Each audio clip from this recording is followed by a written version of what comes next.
जब आप लाइफ में चलते चलते रुक जाते हैं, जब आपकी सोच का दायरा गोल गोल ही घूम रहा होता है, जब आपकी डे टू डे लाइफ में कोई रोमांच रह ही नहीं जाता, फ्यूचर की तो छोड़ो, प्रेजेंट लाइफ ही स्टक हो गई होती है, तब आपकी लाइफ में मूवमेंट लाने के लिए, आपको आगे की तरफ पुश करने के लिए एक जोरदार झटका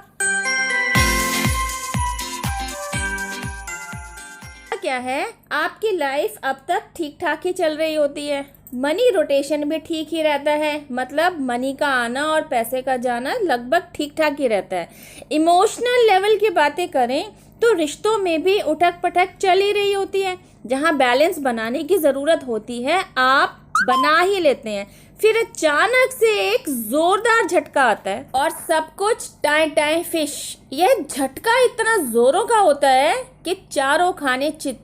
कुछ के लिए फाइनेंशियल लॉसेस हो सकते हैं, किसी के लिए इमोशनल लॉसेस हो सकते हैं, किसी के लिए ब्रेकअप हो सकता है, किसी के लिए सेपरेशन हो सकता है, फिजिकल लेवल पर भी कुछ हार्म हो ही सकता है। मतलब किसी के लिए कुछ और किसी के लिए कुछ। आप अपनी अपनी सिचुएशंस के साथ रिलेट कर सकते हैं। समझने वाली बात यह है कि एक ऐसा अनएक्सपेक्टेड इंसिडेंस जिसने आपको हिलाकर ही रख दिया हो, अचानक आए इस झटके को पॉजिटिवली तो आप बिल्कुल नहीं ले पा रहे होते हैं। इवन कुछ लोग इसकी वजह से डिप्रेशन का शिकार हो जाते हैं, कुछ लोग टूटकर बिल्कुल बिखर ही जाते हैं, तो कुछ लोग ज़िंदगी से ही हार मान बैठते हैं। फिर होता कुछ ऐसा है कि इनमें धीरे धीरे ज़िंदगी की जंग लड़ने के प्रति लगाव जागने लगता है। ये खुद से प्रॉमिस करते हैं कि रिजल्ट चाहे कुछ भी हो, एक बार तो कोशिश ज़रूर करनी है। किसी ने क्या खूब कहा है, एक पत्थर तो तबीयत से उछालो यारों, आसमां में सुराग न हो जाए तो फिर कहना। और फिर आप चल पड़ते हैं बादलों को चीरकर अपना स्वयं का रास्ता बनाने की तरफ। यहाँ बस एक छोटी सी बात है जो आपको समझने की ज़रूरत है, वो ये कि आखिर कौन होता है वो जो आपको आगे की तरफ बढ़ने के लिए पुश दे रहा होता है। जानना चाहते हैं? वह कोई और नहीं, परमपिता परमेश्वर ही है। उनके द्वारा बनाया गया आपका अंतर्मन ही है जो आपको उस समय गाइडेंस दे रहा होता है। वह उसी की आवाज़ होती है जिसे आप फॉलो कर रहे होते हैं। और जब आप इस अंतर्मन की आवाज़ के साथ जुड़ जाते हैं ना, तो आपका सफ़र आसान होता चला जाता है।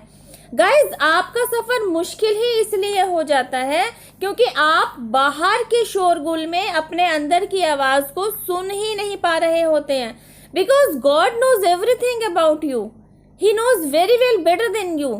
अगर आपका जुड़ाव आपके अपने ही अंतर्मन के साथ करा दिया जाए तो आप न केवल इस बर्थ में आए हर्डल्स को पार कर पाएंगे, बल्कि इस बर्थ की जर्नी को भी आसानी से कंप्लीट कर पाएंगे। तो वो झटका जो आपको दिया जाता है ना, वो इसीलिए दिया जाता है कि आपका संपर्क बाहरी दुनिया के लोगों के साथ टूटे और आपके अंतर्मन के साथ जुड़े। जब आप अपने अंतर्मन के साथ जुड़ते हैं ना, तो आपको एकांत अच्छा लगने लगता है। आपका दिल और दिमाग मटेरियलिस्टिक चीज़ों की तरफ से हटने लगता है, कटने लगता है, और आप पीस की तरफ चलने लगते हैं। इन बिटवीन आपका रुझान मेडिटेशन की तरफ होता है। आप यूनिवर्सल लॉज को समझने की तरफ चलते हैं, क्योंकि अब आप अपने ही अंतर्मन के साथ जुड़ रहे होते हैं। तो आपको धीरे धीरे अपने उन सभी प्रश्नों के जवाब मिलते चले जाते हैं जो इतने सालों से आपके सबकॉन्शियस माइंड में दबे पड़े थे। वे सारे वुंड धीरे धीरे सरफेस पर आने लगते हैं और आप उन सभी वुंड्स को हील करते हैं, क्योंकि आप इन दिस प्रोसेस खुद अपने आप को हील कर रहे होते हैं। तो धीरे धीरे जो भी आपके मन पर लगे हुए जख्म होते हैं ना, जब वो सरफेस पर आते हैं तो आप उन्हें भी हील कर रहे होते हैं। गाइस, होता क्या है, हमारे अंदर कुछ ऐसी बातें दबी पड़ी होती हैं जिनके सालों साल हमें कोई जवाब नहीं मिले होते। कुछ ऐसे जख्म हमने अपने दिल में दबा दिए होते हैं, वो अनजाने हमसे खुद से क्रिएट हो गए होते हैं, या सामने वाला हमें देकर गया होता है, लेकिन एक्चुअली वो पाल तो हमने आपने रखे होते हैं ना, लेकिन हमने उन्हें हील नहीं किया होता है, हमने उन्हें दबा दिया होता है। तो वो अंदर ही अंदर ना सड़ रहे होते हैं। तो यह झटका जो स्वयं ईश्वर द्वारा आपकी लाइफ में लाया गया होता है ना, तो यह आपकी अगली पिछली सारी परतों को उधेड़ कर न केवल उन्हें नॉर्मलाइज करता है, बल्कि आपको भी एक सही और सटीक डायरेक्शन देता है। दिल पर लगे जख्म आखिर क्या होते हैं? कुछ बातें, कुछ इंसिडेंसेस, कुछ लोग और कुछ लोगों द्वारा किए गए अनफेवरेबल काम या उनके द्वारा कही गई अनफेवरेबल बातें, जिन्हें आपने अब तक पकड़ के रखा होता है और जो आपको दर्द दे रही होती हैं, जो आपको दुख कर रही होती हैं। तो आपने ही तो उन्हें पकड़ रखा है, तभी तो आप दुखी हो रहे हैं। यही वो बिग शिफ्ट होता है जिसे एक झटके के रूप में आपकी लाइफ में एंटर कराया जाता है। इन दिस पीरियड आप सीख पाते हैं कि किन बातों को, किन लोगों को, किन यादों को जाने देना है, और कहीं लगता है कि बातचीत करके सिचुएशन को संभाला जा सकता है, सुधारा जा सकता है, तो वहां आप एक्शन लेने के लिए अपने आप को तैयार पाते हैं। जाने वालों को जाने देते हैं और जिसको आप संभाल सकते हैं उसको आप संभाल कर रखते हैं। इसके बाद क्या होता है? इसके बाद आप अपने आप को बहुत बहुत बहुत ही हल्का फील करते हैं। इसी हल्केपन के अंदर ना आपको पीस का अनुभव होता है। यही तो वह पीस है जो हर कोई शरीर छोड़ने से पहले चाहता है। इसी पीस की तलाश में तो लोग भटक रहे हैं, गलत रास्ते भी अपना लेते हैं, लेकिन उन्हें पीस नहीं मिलती।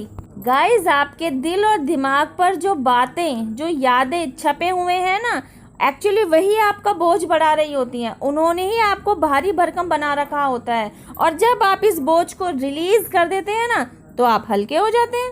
और आपको हल्का कराने के लिए ही न जाने कितने बिग शिफ्ट्स ईश्वर द्वारा आपकी लाइफ में एंटर कराए जाते हैं। पर अनअवेयरनेस के चलते हम और आप ऐसे बिग शिफ्ट्स को वेलकम नहीं कर पाते, इनसे डर जाते हैं, इन्हें पॉजिटिवली नहीं ले पाते। यहाँ भी ईश्वर द्वारा हम पर बहुत मेहनत की जाती है।